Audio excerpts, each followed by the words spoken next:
All right, everybody, this is Turvin Deva, and today I'm going to be reading the second essay in Amazon Expedition.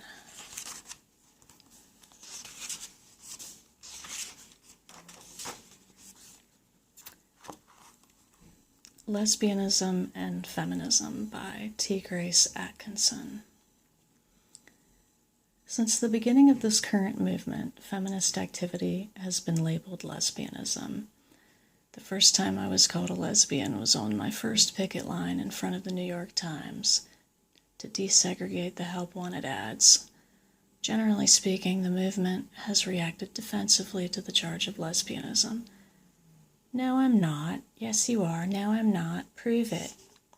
For myself, I was so puzzled by the connection that I became curious.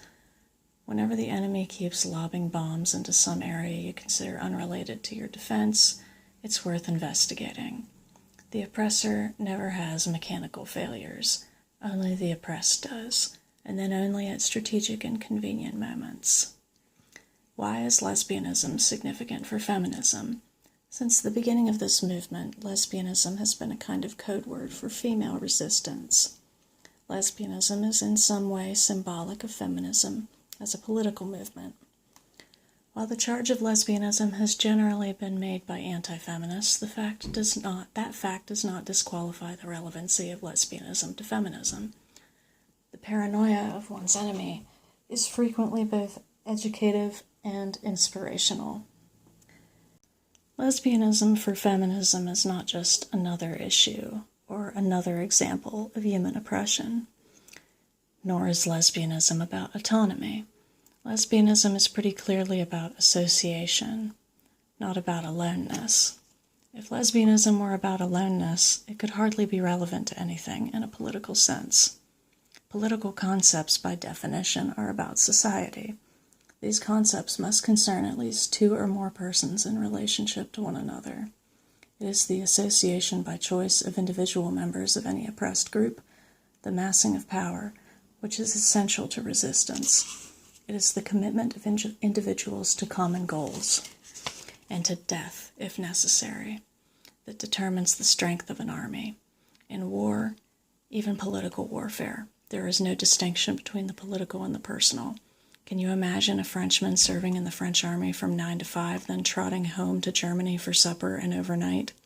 That's called game playing or collaboration, not political commitment. It is this commitment, by choice, full-time, of one woman to others of her class that is called lesbianism. It is this full commitment against any and all personal considerations, if necessary, that constitutes the political significance of lesbianism. There are women in the movement who engage in sexual relations with other women who are married to men. These women are not lesbians in the political sense. These women claim the right to private lives. They are collaborators. There are other women who have never had sexual relations with other women, but who have made and live a total commitment to this movement. These women are lesbians in the political sense. Lesbianism contains the key principle to a successful feminist revolution: guilt by association. This mark of resistance divides the feminists from the anti-feminists, whether within or outside the movement.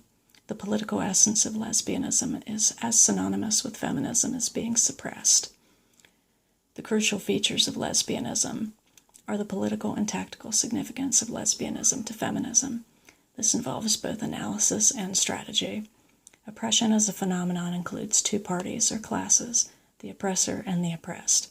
These parties are artificially created into systems by dichotomizing the human race sequentially on the basis of various pretexts: sex, race, religion, etc.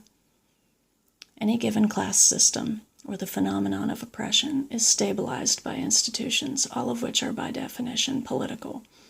In the case of women, marriage, motherhood, prostitution, rape, pornography. But no system is absolutely perfect.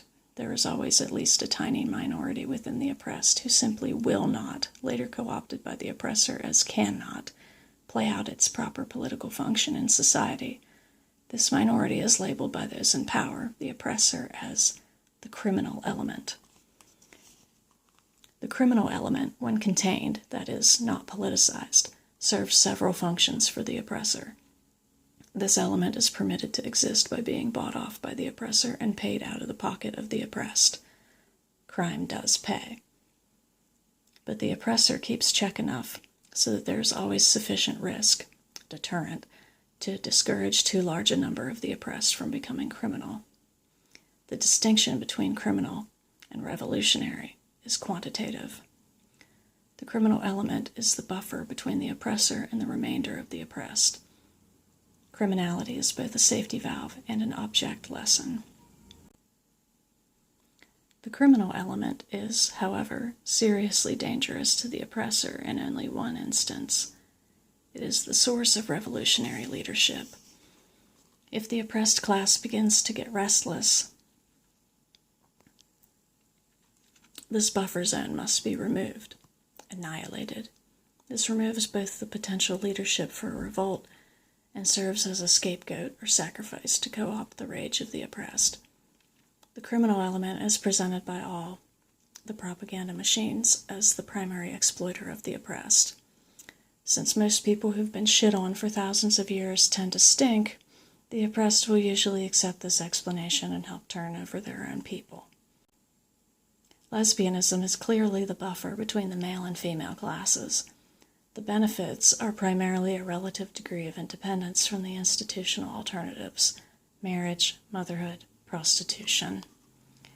The strategic importance of lesbianism to feminism can probably best be understood by analogy, since it is still extremely difficult for people to understand feminism per se in political terms. The trade union movement originated as a response to desperate working conditions. As this movement grew, an understanding of the causes of these conditions evolved. The principal goal of this movement became a reduction of the discrepancy between the incomes of the economic classes. Numerous and varied socialist theories developed, but the government made a primary distinction between socialist theory, with its relatively uncoordinated actions, and the Communist Party. The party was political in the sense of directly and publicly attacking the class structure. It was militant socialism. The witch hunt that followed on the Communist Party ostensibly was government terrorism aimed at the socialist principle. And the witch hunt worked. Many people's lives were destroyed by this. Many more people fled from socialist thinking. And there was a metamorphosis within the trade union movement. Our government now has the nerve to talk about labor racketeering. The labor bosses are just small-time entrepreneurs. The government destroyed the principle of unionism, then permits a criminal element to run the government's capitalist show, and then proceeds to keep checks on the criminals by timely exposés. Criminality is a relative thing at this time, and especially in this country, and our government is in the most embarrassing position to be making accusations. Lesbianism is to feminism what the Communist Party was to the trade union movement. Tactically, any feminist should fight to the death for lesbianism because of its strategic importance.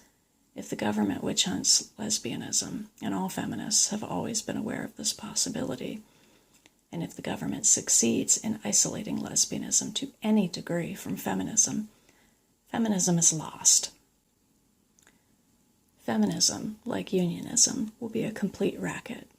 Feminism will be co-opted and subsumed by its oppressor.